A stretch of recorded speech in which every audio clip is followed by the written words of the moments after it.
Good afternoon and welcome to our lockdown lessons series. This session is going to focus on greenside chip shots. We're going to look at the fundamentals and a couple of key errors that we often see when we're coaching this shot with our members.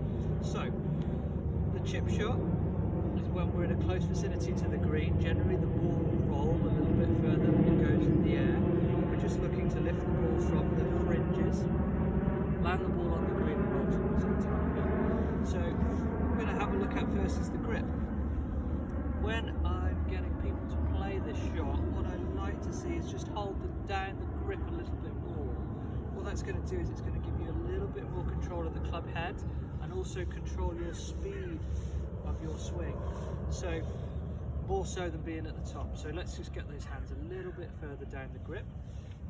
Now in terms of the feet, I like to see people very narrow with their stance, because a common fault to tendency when we get a little bit wider with our feet, there's two problems. Our weight distribution, it's very easy to lean back and hit the top of the ball or hit the ground early. And also when our feet are wider, it encourages more of our body to be involved. So when we get the body involved, we tend to swing too far, which will either make the ball go too far, or we realise that and we slow down and we duff the ball. So let's get those feet nice and close together.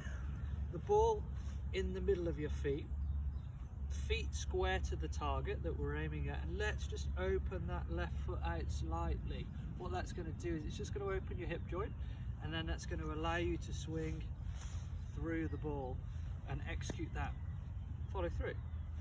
So now we've got our feet close together, we've got our hands down the grip. We're just going to make sure that the butt of the club is in the center of our body. Quite a traditional coaching method is to have the ball back and the hands forward. Now what that does, if I just come a little bit closer, is when I push the handle forward, it de-lofts the club and it also exposes the leading edge, which generally means we don't have much margin of error. We want to use the sole, use the bounce, to give us a little bit more margin, just in case we don't get that strike right. And also we want to maintain the true loft on the club. So let's try and keep the butt of the club in the center of your body.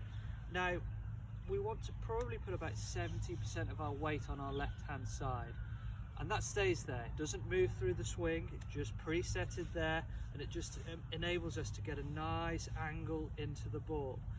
Generally, again, a common error that we see people with their weight on their right hand side and they try and help the ball up.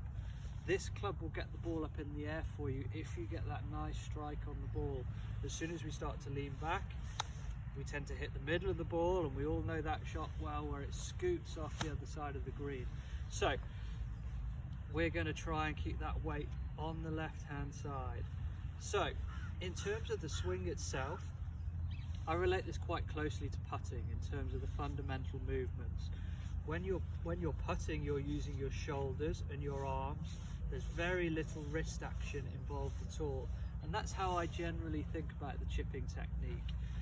Once we start to add in the wrists like this, it's quite hard to control the speed, but it's also very difficult to control the loft.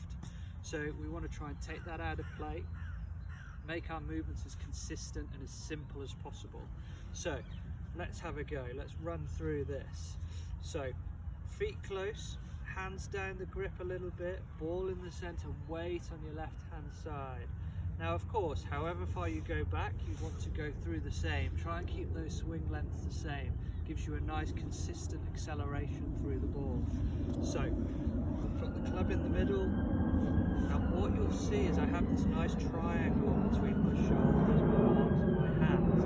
That's what I want to maintain on the way back and on the way through. Use that follow through as a little bit of a checkpoint. Are my hands here? If I use my wrists, if I pull the club in, let's try and keep that nice, consistent movement. So there we go. Feet close, hands down, butt of the club to the centre, weight on your left a little bit, and very much movement with your arms and your shoulders to get that nice strike. You can see the same length back, same length through, nice acceleration, and hopefully that should make your chipping strike and your distance control a lot easier.